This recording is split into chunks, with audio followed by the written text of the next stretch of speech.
Two couples come together to have somewhat of a discussion or a negotiation. Their children, their two boys, have gotten into a fight in the park, and one boy hits the other boy in the mouth with a stick and breaks his teeth. And they're all polite people. They're all well-educated, older parents, and they've all come from upper middle class families, and they live in a very, very polite and urban suburb, and you would think that this would all go very well, and it all just goes very badly. I think it's a comedy of people's manners and how they lose those manners.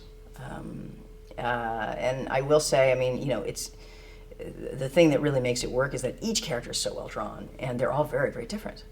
It does sort of underline the fragility of the relationships and how fraught we all are with all of the wounds that we drag along with us throughout our relationships with our children, our relationships with our parents, and those things play out within every piece of dialogue that we have. It's so beautifully written, this play, and it's dizzying. So it starts out in this kind of polite way, and then very quickly it starts gaining momentum and gaining momentum and gaining momentum until it becomes a real rapid fire. But I think Carnage, shortening it to Carnage, which I think is going to happen on this film, I think it is an interesting idea.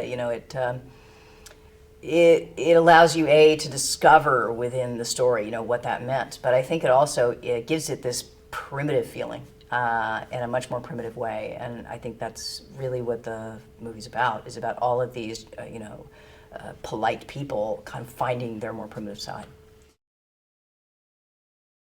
I don't know if there's any hard and fast moral to the story. I think mostly it really is just about an experience of watching people become their more primitive selves and reveal themselves in a truer way. All these people who are being so phony. At the beginning, when we first started the film, we were shooting in chronological order. I think Roman's directions to everybody was just more phony, more phony, more phony, more phony. Could you be more fake? And I think that, that's really where they start out in the process. They start out saying, I'm so sorry, and, what can we do to help? And, oh, don't worry, it's all fine, this happens. And little by little, it devolves into the real feelings that are behind it.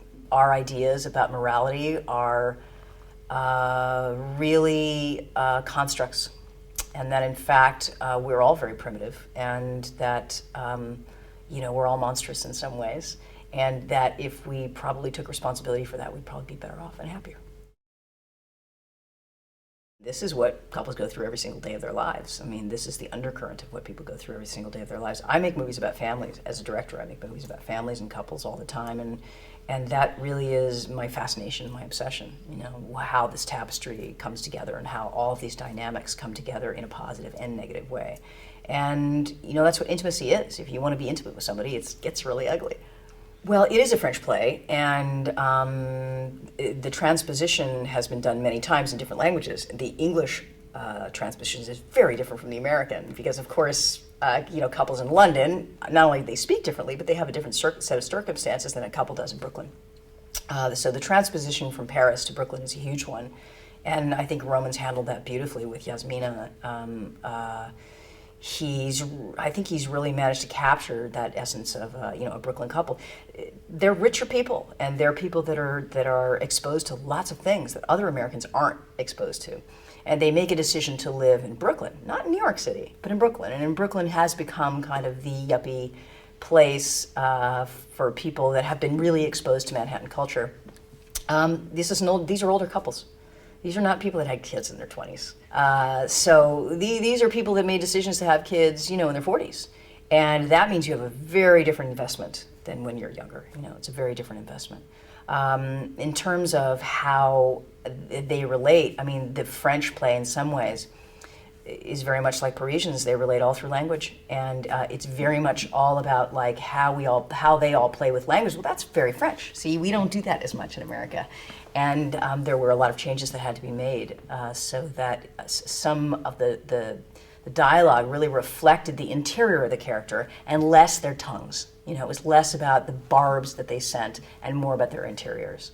I'd like to say that the play is incredibly universal, but it's universal to people of a certain socioeconomic background.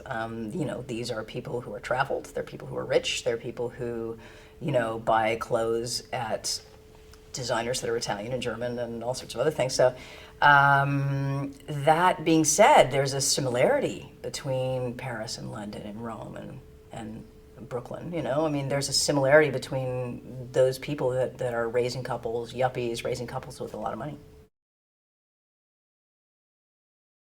Well, Roman has been a filmmaker for a very long time, and he knows everything. You know, he's a master technician, and he's a master filmmaker, and he has a very specific style. And lots of directors have many different styles, and they kind of jump back from one to the other, and they all have a different style for each film they do, and each type of storytelling. But Roman doesn't. I mean, he's very consistent about what he wants, and the way he does that is that he makes every single decision himself. So he, you know, very often puts the marks down, and he very often, you know, he sets the camera, and he's there with his little viewfinder, which I haven't seen anyone use a viewfinder in about 20 years.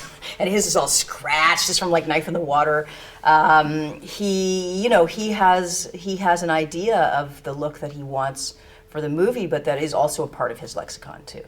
And, you know, another director could come in and make a totally different film, and would make a film that would be completely different. So it's been interesting to see his style really take form on this film. I think it's been interesting for him to work with 4 actors that have also been around for an incredibly long time and have made a lot of movies. I've directed movies, Christoph's directed a film, John's produced films, and Kate's pretty much done everything on the planet that any human being could possibly do right, you know? And I think it's been fun for him because he realizes it's easier for him. That in some ways, most of the direction that he had to do was in rehearsals, and that there's very little acting direction to be done once the film starts shooting. So most of his concerns are really visual concerns about how the camera, you know, what the camera angles are and how to move things around, and then very, very subtle tweaks for us. But, you know, he made his play before the film started and sort of told us the direction that he was looking for, and then he doesn't really have to work too hard with us after that.